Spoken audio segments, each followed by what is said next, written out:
Olá, bem-vindos a mais um episódio do podcast Bom Senso Brasil, discutindo e construindo hoje o país, o Brasil de amanhã.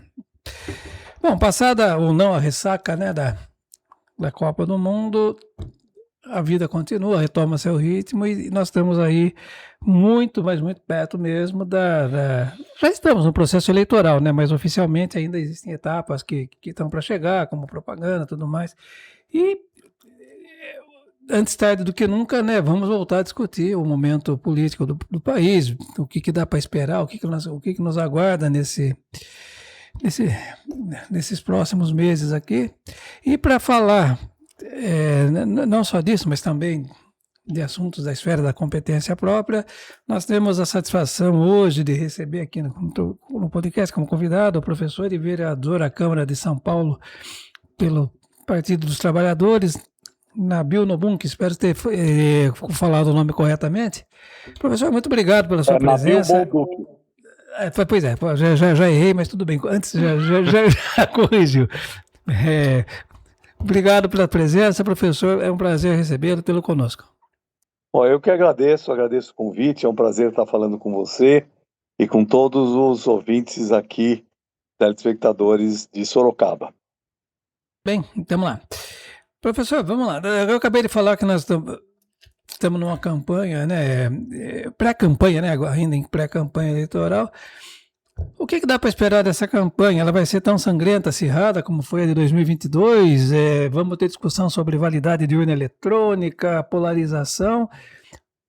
Ou a expectativa é de um clima menos aguerrido? Olha, eu espero que não seja que nem 2022, né? Mas não está sob controle nosso. Eu acho que o país precisa superar essa fase de extrema polarização, de discussões que, vamos dizer assim, não refletem as necessidades do país. O país precisa decidir seu futuro, projetos de desenvolvimento, discutir questões muito importantes, como, por exemplo, a questão das mudanças climáticas, discutir problemas concretos sobre, por exemplo, a utilização das terras raras, fazer uma discussão séria e profunda, né, sobre a desindustrialização do país, sobre a utilização de recursos, de seus recursos naturais em prol do desenvolvimento. Eu acho que o país está precisando debater esses temas e não ficar num debate estéril, polarizado, né, com difusão de fake news, com acusações, um descrédito do sistema eleitoral, que é um sistema muito seguro. Então eu espero que não seja esse o clima da eleição, mas pode ser que seja, certo? Não é o meu desejo que vai prevalecer, né? Eu acho que a gente continua num clima polarizado, né? Infelizmente, eu acho que esse clima provavelmente vai perdurar até as eleições, embora não seja o melhor para o país. Professor, li um artigo agora do José Dirceu falando justamente sobre isso, tá? Essas questões aí que fica se discutindo, inclusive colocando o Brasil, que o Brasil tem que escolher, né? Não é que tem que escolher, você não precisa escolher, mas você tem que ter algumas metas e começar a tratar alguns assuntos de forma assim um pouco mais técnica e profissional. Uma das coisas é a questão da industrialização, da desindustrialização do país, que se fala muito no agro, né? Agro, não que não seja importante, lógico, todos os países defendem o agro do seu país, né? Mas você tem um problema no Brasil da desindustrialização do Brasil, e nenhum país vira um país de primeiro mundo, vira um país rico baseado única e exclusivamente em agro, tá? E infelizmente está acontecendo isso no país, tá? Então esse é um dos pontos, mas eu queria colocar nessa questão e outras também que são importantes na discussão, uma coisa que eu vejo, e aí eu queria a sua opinião como professor, né, como professor universitário, nessa discussão de assuntos mais técnicos, mais sérios, não está faltando um pouco da participação da universidade brasileira? Olha, sem dúvida nenhuma, né? Mas eu posso dizer aqui por experiência própria. Eu sou professor titular, né, da USP, na área de planejamento urbano, de urbanismo, de história das cidades, e tenho me dedicado a ter uma trajetória entrelaçada entre atividades acadêmicas, pesquisas, trabalhos também de consultoria e uma participação política. Então, eu sou talvez um exemplo de alguém que está hoje da universidade participando da política, mas eu acho que nós precisaríamos ter uma maior presença na universidade. Para isso, a gente precisa ter também, né, eu acho que o problema não é da universidade, eu acho que a universidade está muito disposta, as universidades públicas e também as universidades privadas, muito desejando contribuir com o país. Mas nós precisamos ter uma maior abertura dos governos para poder fazer esse diálogo com as universidades. Né? Quando a gente vê, por exemplo, governos negacionistas que negam a ciência, quando a gente vê também processos que são processos extremamente, como é que eu diria, processos onde acontece uma... Do governo que acha que a Terra ainda é plana.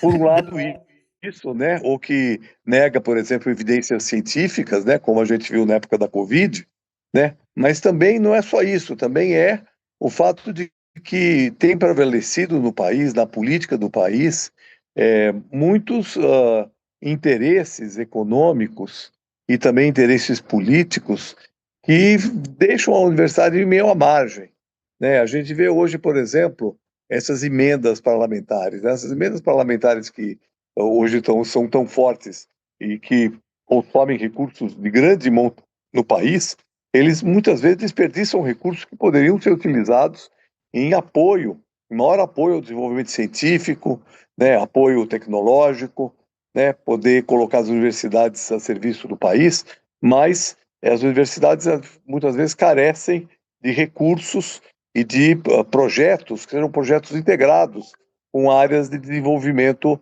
de políticas públicas. Na minha área mesmo, né, eu posso dizer que a área de urbanismo, eu vejo que a universidade poderia contribuir muito mais, mas para isso precisaríamos ter nos órgãos públicos, nos 3 níveis de governo, um desejo de contar com as pesquisas como elementos importantes para a formulação de políticas públicas. E isso muitas vezes não acontece e a universidade fica à margem. E às vezes também, não vou dizer que também não exista por parte da universidade um pouco aquela ideia de ficar numa redoma de vidro, sabe? Embora eu quero ressaltar que nos últimos anos a universidade tem se envolvido mais em trabalhos que a gente chama na universidade de extensão.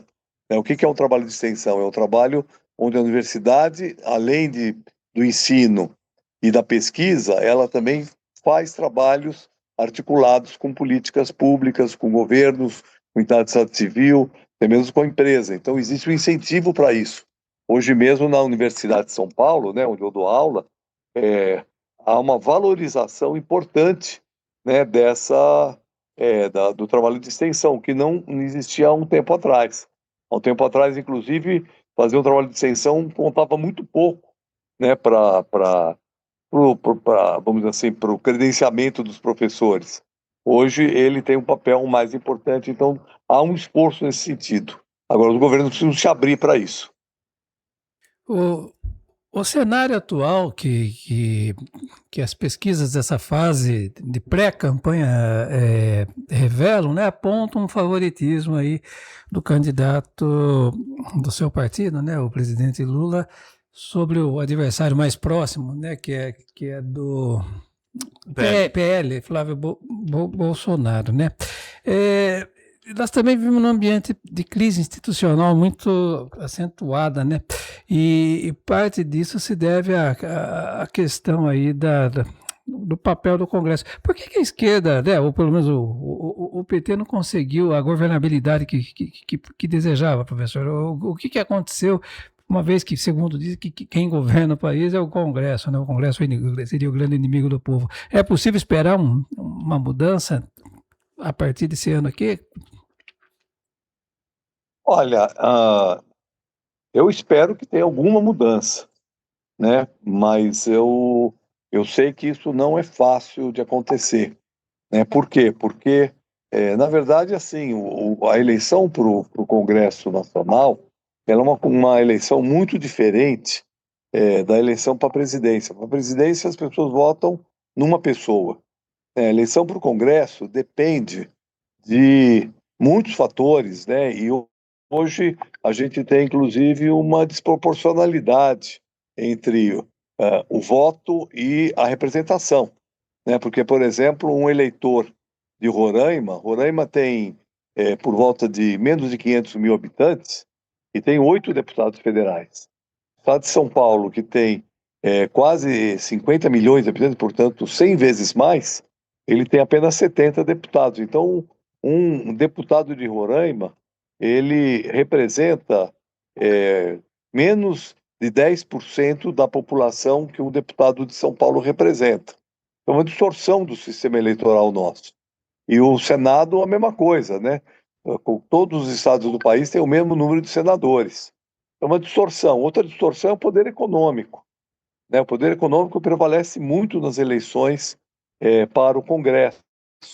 E isso faz com que, muitas vezes, a gente tenha uma distorção. Então, né, você falou agora um pouco do agro, né? Você pegar a bancada ruralista no Congresso Nacional hoje, ela é enorme, né? Talvez quase metade do Congresso faz parte da bancada ruralista. Mas a população rural no país, ela representa aproximadamente 15% do total da população do país. Outra questão, nós temos uma inércia, porque, infelizmente, hoje prevalece no país, eu já falei aqui de emendas, né, mas vamos dizer assim, é um câncer que existe hoje na nossa representação. Por quê? Porque um deputado federal, ele tem por volta de quase 50 milhões de emendas por ano, para poder destinar isso para diferentes ações, atividades, geralmente destina isso para suas bases eleitorais. Então, é muito difícil alguém que não está no Congresso poder se eleger. E, obviamente, aí você tem uma inércia, né, também dentro dos partidos. Então, né, o PT hoje tem por volta de 70 deputados, em 500, né, 513, né, é uma representação, é menos de 1/7 do Congresso. Então, como há uma desigualdade entre quem já é deputado e quem está buscando entrar, né, os novos, né, como é o meu caso, né, que eu não sou deputado federal, né, nunca fui nem sequer candidato a deputado federal, então é muito difícil, né, haver uma mudança, porque os que já estão lá saem na frente dos que estão fortes. Isso leva a uma inércia das atuais composições das bancadas, o que torna muito difícil, mesmo o presidente Lula se elegendo, eleger uma bancada, vamos dizer assim, os partidos que o apoiam firmemente, que são aqueles partidos que estão vamos dizer assim, que vão estar apoiando ele. Né, esses partidos hoje têm por volta de 139 deputados, né, menos do que 1/3. Né, um objetivo que já seria bastante ousado, mas poderia melhorar a situação, era poder chegar num 1/3 de deputados dos partidos que apoiam. Então, o que acaba acontecendo é que o governo, para poder governar, precisa contar com o apoio de parlamentares de outros partidos, que muitas vezes apenas apoiam o governo em troca de cargos, de vantagens, de posições, e tudo isso acaba deturpando as políticas públicas que nós deveríamos desenvolver no país. Professor, uma coisa, eu assisti ontem, né, uma entrevista, um debate, né, em que participou o Eduardo Cardoso sobre uma pesquisa da Folha sobre a população brasileira, se é direita ou esquerda, que hoje no Brasil está dividido assim, vai à direita ou à esquerda, né? Essa é a discussão. E nessa pesquisa da Folha colocou-se que a população brasileira é mais direita do que esquerda. Pergunto, o que é direita e esquerda? Essa situação que se criou no país, que o próprio Lula falou assim, não, nunca fui esquerdista. Eu tenho meus, mas eu nunca fui esquerdista. Eu sempre me dei bem com sindicatos, tudo, mas eu, por exemplo, não fui convidado para a União Soviética, lá não fui. Né? Porque hoje parece que é uma coisa assim muito... quando você fala direita e esquerda, as pessoas têm meio que o extremo. Hoje, quando fala direita, é extrema direita, extrema esquerda. Mas existe um meio, tá? Existe um meio. Como que está essa situação? Como o senhor vê essa situação no Brasil hoje? Olha, bom, em primeiro lugar, eu acho que esses conceitos de direita e esquerda, eles precisam ser melhor trabalhados. Tradicionalmente, a gente diria que a esquerda ela é contra o sistema e ela gostaria de ver transformações no sentido de garantir melhores condições de vida para a população, condições sociais, redução de desigualdade, né? Então, essa seria, vamos dizer assim, enquanto que a direita estaria mais numa linha de conservar as coisas como elas estão, né? Essa é o que seria tradicionalmente o conceito de direita e esquerda, mas eu acho que, na verdade, o que nós estamos precisando hoje é construir consensos para o país, fazer grandes debates, construir um projeto para o país que possa ser um projeto majoritário, e um projeto que aponte para uma perspectiva de futuro, para enfrentar nossos grandes desafios, né? Eu diria que algumas dessas pautas são pautas de esquerda, né? Por exemplo, a redução da desigualdade. É muito importante o Brasil superar a desigualdade, porque o Brasil é um país de renda média que poderia ter uma condição muito melhor do que ele está tendo. Então, reduzir a desigualdade é importante. Às vezes eu vejo determinadas situações é, que nós estamos vivendo, né, no país. A gente vê aí os super bilionários, né, que às vezes têm recursos aí absolutamente desproporcionais, né, com o que uma pessoa ela poderia passar a vida inteira gastando em tudo que ela queira, ela nunca vai conseguir gastar todo o dinheiro que ela tem. Isso é uma situação que está sendo enfrentada. Então, eu acho que é um problema. Outro problema que nós temos hoje não é um problema nem da direita nem da esquerda, é enfrentar a crise climática. Nós estamos vendo aí, daqui a pouco vai chegar o novo El Niño, que é um sistema, uma situação climática que vai gerar muitos eventos extremos. Isso aí não é nem direita nem de esquerda, quer dizer, o país se preparar. O Isso, aquecimento no o aquecimento Pacífico. do Pacífico. Isso. Então, quer dizer, isso não é nem de direita nem de esquerda. Agora, as medidas necessárias para enfrentar isso, a gente precisaria debater profundamente. E isso não é um problema da direita ou da esquerda. Isso é um problema do povo brasileiro, né? Agora, essa divisão eu estudei essa pesquisa que a Folha fez, ela divide, na verdade, o país em 4 pedaços, né? Direita, extrema-direita, direita, centro-direita, centro, centro-esquerda e esquerda, né? E ela dá um pouquinho mais entre direita e centro-direita, dá 44%, e de esquerda e centro-esquerda dá 39%. Quer dizer, na verdade, não é uma grande diferença, né, entre os dois pedaços. Agora, ela chega nesses números a partir de uma série de indicadores. Se a pessoa é a favor da redução da maioridade penal, como é que a pessoa vê a questão da homofobia, são uma série de perguntas, né, que são perguntas, muitas delas comportamentais, né, que tem a ver mais com comportamento, às vezes com religião, né, do que, vamos dizer assim, com posições políticas. E que a gente vê que, na verdade, se você pegar o centro-esquerda e o centro-direita, ele é maior do que a esquerda e maior do que a direita. Muito maior, né? Então, Na verdade, o que a pessoa que se fala de centro, seja de centro-esquerda, de centro-direita ou de centro, ela está buscando, na verdade, uma, uma pactuação, ela está buscando não visões extremas, mas visões de consenso, de pactuação. E nós temos que caminhar nesse sentido. Temos que caminhar no sentido de construir políticas públicas para o país que sejam efetivas e que vão levar a resultados sem difusão de fake news, que é o que muitas vezes fala. Por exemplo, a gente viu na pandemia, por exemplo, se difundia a ideia de que a vacina poderia transformar a pessoa no jacaré, né? Ou a gente vê, que você falou agora um pouco, que a Terra é plana, né?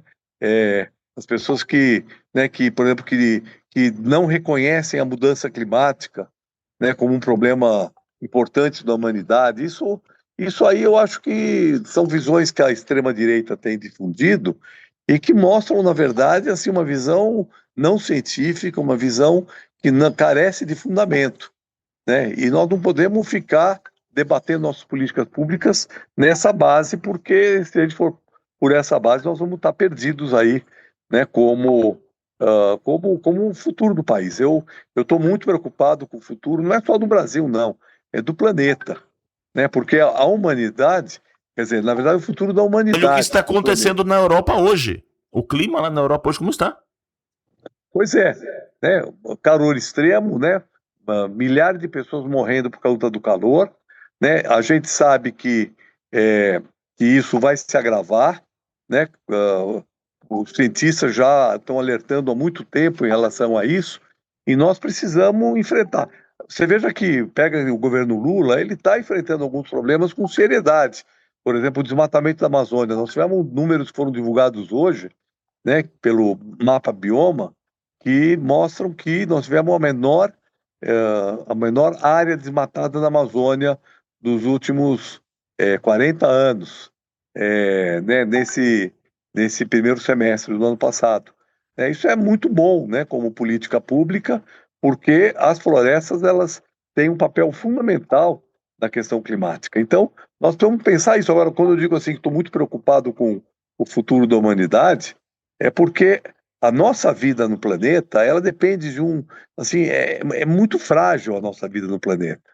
A vida do homem, né? Do homem que eu digo, do ser humano no planeta. Você pegar a história do planeta Terra, são milhões de anos, né? Mas a presença do homem no planeta Terra é de um período relativamente curto. Outro dia eu vi um cientista falando que se você pegar a história do planeta, a presença do homem representaria quase como se fosse um segundo da história, né, do planeta. Então, né, se der um desequilíbrio climático, né, nós vamos ter problemas seríssimos. E não é problema só do que nós estamos vendo aqui diretamente, que é gente morrendo de calor, ou pessoas morrendo em inundações, em deslizamento de terra, que são eventos extremos. Nós temos visto problemas que são impactos mais gerais, por exemplo, migrações, populações que migram de áreas que sofrem com secas e vão para outros países. O que está acontecendo, por exemplo, na África, nesse momento, são milhões de pessoas que estão saindo da África porque o deserto Saara ele está avançando para o sul. Áreas que eram férteis estão se tornando áreas estéreis, né? Áreas que não permitem mais plantações. Então, isso vai gerar o quê? Movimentos de população. Movimentos de população também podem gerar guerras, disputa pela água. E, além do mais, nós estamos vendo também as guerras. Agora, né, no dia de ontem, se reiniciou a guerra ali do Irã, dos Estados Unidos contra o Irã. Nós estamos vendo a Rússia e a Ucrânia já há quase 4 anos, né? Mais de 4 anos, 4 anos e meio em guerra. Você imagina o que está se emitindo de CO2, esses bombardeios que são feitos, né? Esses aviões, esses mísseis, o que eles emitem, né, de gás carbônico na atmosfera, tudo isso, né, nem os estudos dos cientistas consideraram nas suas previsões. E a destruição de estruturas de concreto, por exemplo, né, a minha área da construção civil, eu trabalho, né, nessa área, né, de arquitetura, né, construção civil, o que mais emite CO2 na construção civil é concreto, é aço e cimento. Se eu destruo uma estrutura com bombardeios e depois eu tenho que reconstruir, eu estou emitindo mais CO2 de construções que já estavam em pé. Então, veja, a sustentabilidade do planeta, ela está realmente, aliás, a sustentabilidade do homem no planeta, do ser humano no planeta, está em risco e nós precisamos levar a sério essa questão. O senhor falou aí na questão colocou guerra, colocou a questão dos problemas aí que envolvem a questão climática também, e citou um ponto aí que foi bem colocado, foi a água, tá? Então nós vamos fazer aí juntando, né? Fazendo aquele joguinho, juntar palavras, né? E eu vou colocar uma entrevista que o Lula deu recentemente e eu até não entendo, vou fazer só um parênteses, né? A questão da direita e esquerda, que o militar ele defende muito, fala muito da direita, né? O Bolsonaro foi militar, tudo. Mas quem, na realidade, isso é um fato, tá? Independente de cor partidária, tudo. Mas quem mais investiu na recomposição das nossas as Forças Armadas foi o Lula e a Dilma, que sempre foram esquecidas, tá? Até não entendo isso, né? Porque vota-se do lado de lá, mas quem ajudou foi aqui. Mas tudo bem, tá? Tudo bem. Mas ele colocou uma coisa importante da necessidade não é rearmar o país para fazer guerras, era para se defender, né? E uma coisa que eu sempre debato e coloco isso, aí é a minha opinião. O senhor falou de água, o país, o Brasil, ele é um país riquíssimo, se não os mais ricos do mundo em água. E água é sobrevivência. Se nós não tomarmos cuidados com segurança, com cuidados, né, amanhã depois, numa escassez de água, guerras podem ser travadas contra o Brasil justamente para tomar um recurso natural que nos é abundante. É verdade. Não, eu acho que assim, primeiro, o Brasil é uma potência ambiental. É talvez a maior potência ambiental do mundo, né? Porque ele não tem água, mas ele tem floresta, ele tem terras férteis, ele tem diversidade, ele está numa faixa de clima que permite ter sol o ano inteiro, portanto ele tem energia solar, ele tem energia eólica, ele tem uma costa enorme, né? O Brasil não é para estar onde nós estamos. Nós deveríamos ser uma potência já, né? Infelizmente, por uma série de equívocos de política, né, nós estamos ainda, vamos dizer assim, assim, fraquejando, vamos dizer assim. Estamos numa condição de uma certa fraqueza frente à nossa potencialidade. Nós não temos terremotos, praticamente. Veja o que aconteceu na Venezuela recentemente, né? Então, nós precisamos cuidar desse nosso território, dessa potencialidade. Você falou da água, quer dizer, nós não podemos, por exemplo, ocupar as nossas áreas de proteção permanentes, que são os APPs, que são as beiras de córregos, de rios, né? Nós nós precisamos manter as matas ciliares, porque elas ajudam a garantir, né, a proteção desses cursos d'água. Nós temos que proteger os nascentes, né? E muitas vezes o que a gente tem visto é que, por interesses econômicos, essas riquezas do país não são valorizadas e não são protegidas, e a água é uma delas. O nosso subsolo, e nós também temos aquíferos subterrâneos. Então, tudo isso precisa ser protegido. E aí entra muito na minha área, que é a área de desenvolvimento urbano, né, que nós temos que ter um desenvolvimento urbano sustentável, né, para poder garantir, né, a proteção desses recursos hídricos, né, garantir as áreas verdes dentro das cidades, que geram um melhor equilíbrio climático. Nós precisamos também evitar que a gente contamine nosso solo com resíduos. Então, são uma série de políticas públicas que precisam ser desenvolvidas no país e que podem garantir aí as condições adequadas para o futuro. Agora, em relação à proteção que você falou do Exército, etc., eu sou muito cético, né, em relação a isso, porque as potências, as grandes potências, principalmente Estados Unidos, né, a Rússia, elas têm um poderio militar enorme, né? Então, eu acho que o presidente Lula, embora ele tenha investido nas Forças Armadas, tudo, eu acho que ele tem uma política que é a política mais adequada, que é a gente buscar a paz. Nós precisamos ser um país pacífico, temos que ser um país que busca é, mediar conflitos, evitar os conflitos mundiais. Nós temos aí um grande desafio, né, no nosso futuro, que é cumprir esse papel. E o Lula, particularmente, é uma liderança mundial. Hoje, né, se você perguntar quem são os grandes líderes do mundo, né, no passado nós tivemos grandes líderes, né, que, que eram conhecidos, né? Hoje a gente pergunta assim, quem é o chanceler da Alemanha? Quem é o chanceler? Quem é o primeiro-ministro da Inglaterra?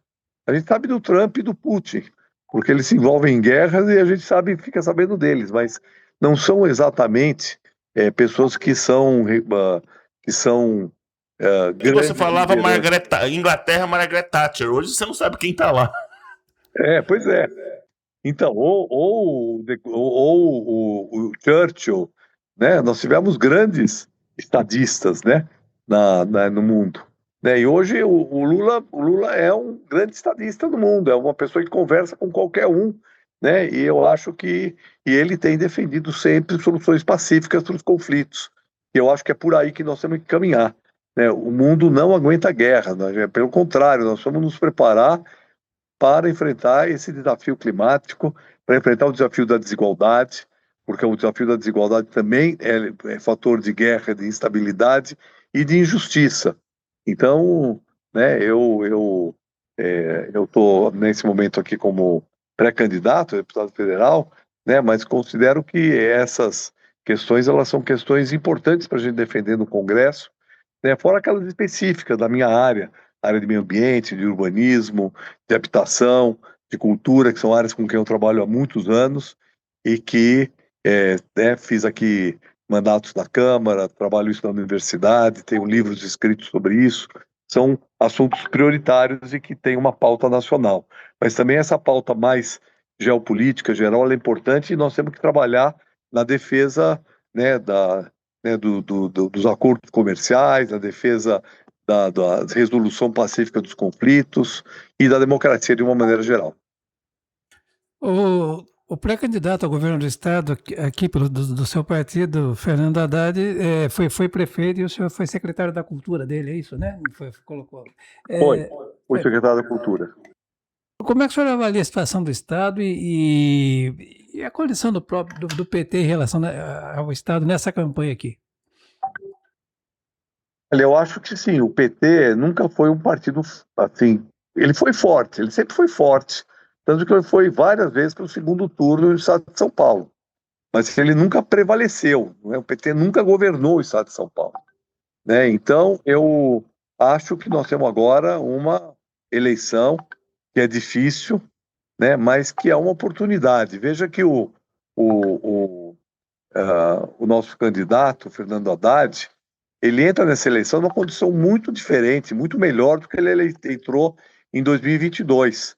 Em 2022, o Fernando Haddad não tinha passado pela grande experiência que ele teve agora no Ministério da Fazenda. Foram 4 anos com muitos resultados, né? O Fernando Haddad coordenou a política econômica do governo.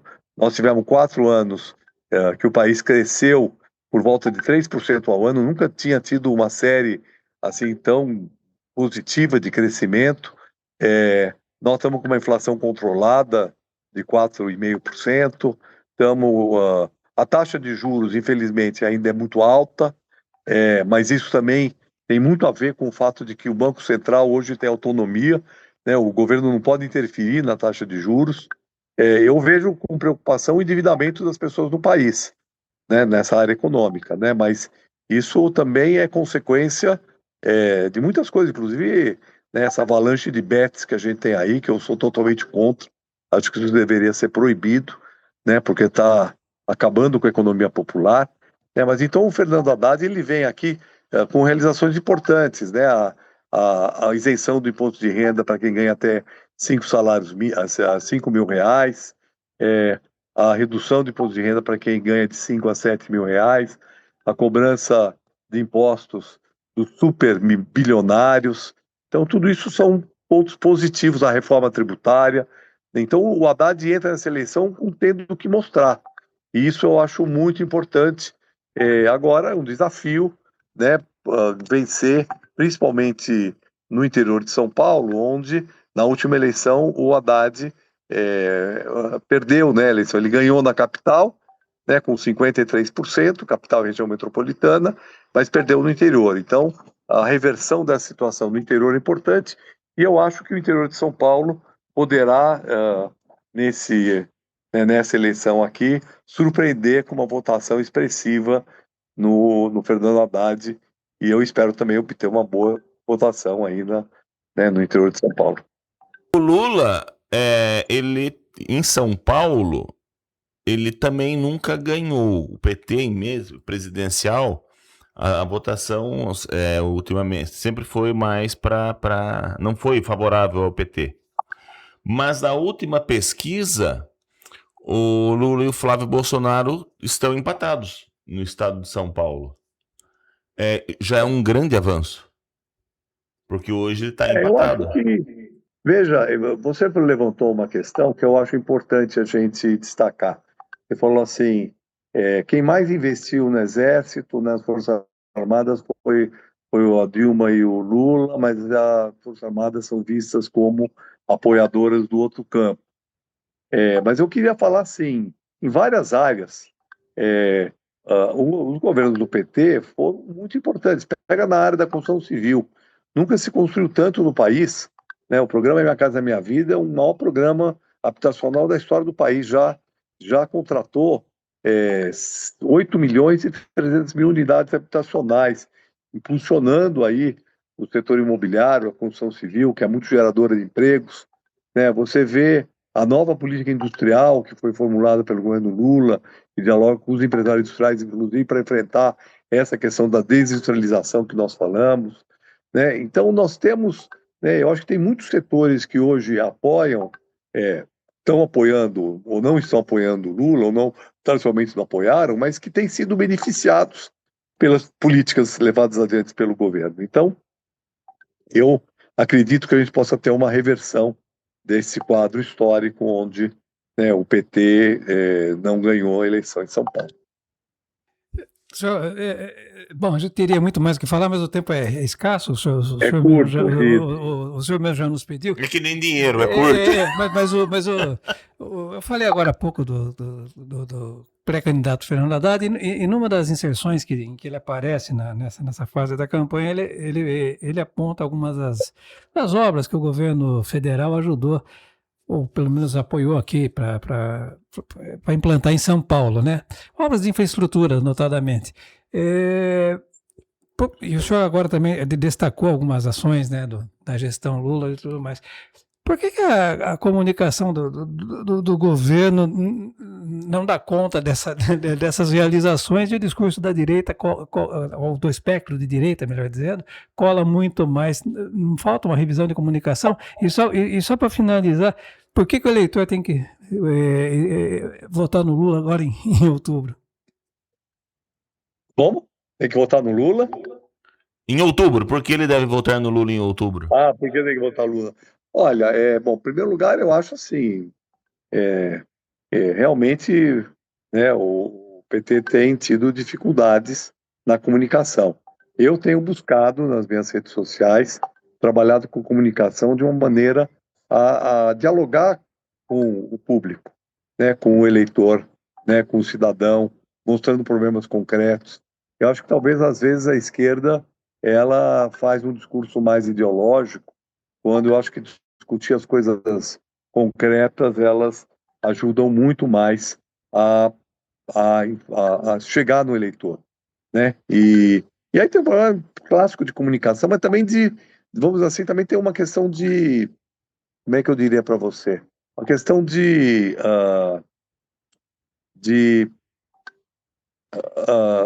honestidade na comunicação, né? Eu acho que eu usar esse termo é melhor. Eu vejo que, por exemplo, o prefeito aqui de São Paulo, né, Ricardo Nunes, ele tem contratado pesquisas, né, com pesquisas viciadas, né, que induz, né, quem vai responder a responder aquilo que ele quer que seja respondido, e depois publica isso como matéria paga nos jornais, e isso acaba chegando nas pessoas, as pessoas acabam acreditando nisso. Então, né, mesmo a difusão de notícias, o jeito como se divulga as notícias na direita, talvez elas sejam mais eficientes na esquerda por uma questão de estratégia, de marketing, né? Mas isso não quer dizer que seja honesta, né, esse tipo de comunicação. Então, eu acho que é por isso. Agora, por que votar no Lula? Olha, eu acho o seguinte, o Lula conduziu o país nesses 4 anos de uma maneira equilibrada, pensando nos vários segmentos da população. Como eu falei agora há pouco, o país está crescendo, ele enfrentou crises, tem enfrentado crises difíceis, como, por exemplo, agora, nessa relação com os Estados Unidos, com sucesso, né? Enquanto que o seu adversário, né, que é o Flávio Bolsonaro, tem, né, mostrado, bom, primeiro despreparo, absoluto despreparo para governar o país, tem muitas vezes defendido teses contrárias ao interesse e à soberania nacional, e não tem uma proposta para o país. Então, eu acho que qualquer eleitor que queira evitar que o país entre em crise, perca horizonte, acho que a votar no Lula é importante. Agora, também o Lula, e aí vou fazer aqui, não é uma crítica, mas uma necessidade, né, que nós precisamos trazer programas novos, né? O Lula precisa, na sua campanha e depois no seu governo, trazer novas propostas além daquelas que estão sendo desenvolvidas, que muitas delas foram, na verdade, reconstruídas dos seus primeiros governos e que tinham desaparecido durante o governo Bolsonaro. Mas vamos lembrar a época do Bolsonaro. A época do Bolsonaro era uma época de improviso, de desmonte de política pública, né, de absoluto abandono da área da saúde, por exemplo, como a gente viu na época da Covid, né? Eu acho que seria uma aventura que vai custar caro ao país eleger Flávio Bolsonaro, né? E é por isso que nós temos também que, né, a alternativa que hoje é a melhor para o país é, sem dúvida nenhuma, o Lula. Muito bem. Como eu disse, o tempo é curto, né? Uma mensagem? Quer dar uma mensagem? Pois não, sinta-se à vontade aí, professor. Para dar uma mensagem aí A para. mensagem que eu faço é a mensagem de que nós precisamos votar com responsabilidade, precisamos conhecer o histórico dos candidatos, procurar seus currículos, procurar o que ele já fez, procurar saber o que ele está propondo, e o que ele, né, mais do que ele propôs, o que ele já fez. Eu acho que essa é a mensagem para o processo eleitoral. Eu considero a eleição uma coisa muito importante para o país. A democracia, nós ganhamos muito com a democracia, nós precisamos preservar a democracia, e o voto, ele é um instrumento fundamental da democracia. O que nós não podemos, de forma alguma, é cair, né, num voto que vota porque comprou o voto, porque alguém deu dinheiro, porque alguém prometeu vantagem, porque por medo de alguma coisa, né? O voto é livre, o voto é aquela atitude que cada um tem que ter buscando o seu melhor futuro. E isso tem que ser feito com muita consciência. Essa é a minha mensagem final. Obrigado. Agradeço o convite e vamos continuar falando aí outra vez.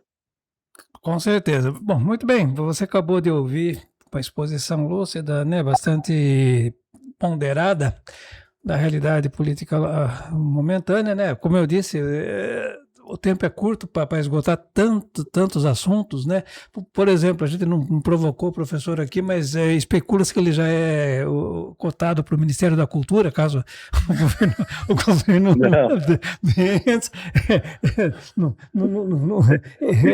Espero que não. Espero que não. Mas então, e a gente espera. E fica, logicamente, a mensagem do voto consciente. A gente sempre bate nessa tecla aqui. Faça boa escolha. Professor, muito obrigado pela sua participação. Foi um prazer tê-lo conosco. Muito obrigado. Esperamos poder amolá-lo em outra situação, incomodar. Obrigado, eu que agradeço. Até mais, então. Esse foi mais um episódio do podcast Bom Senso Brasil. Obrigado, até a próxima.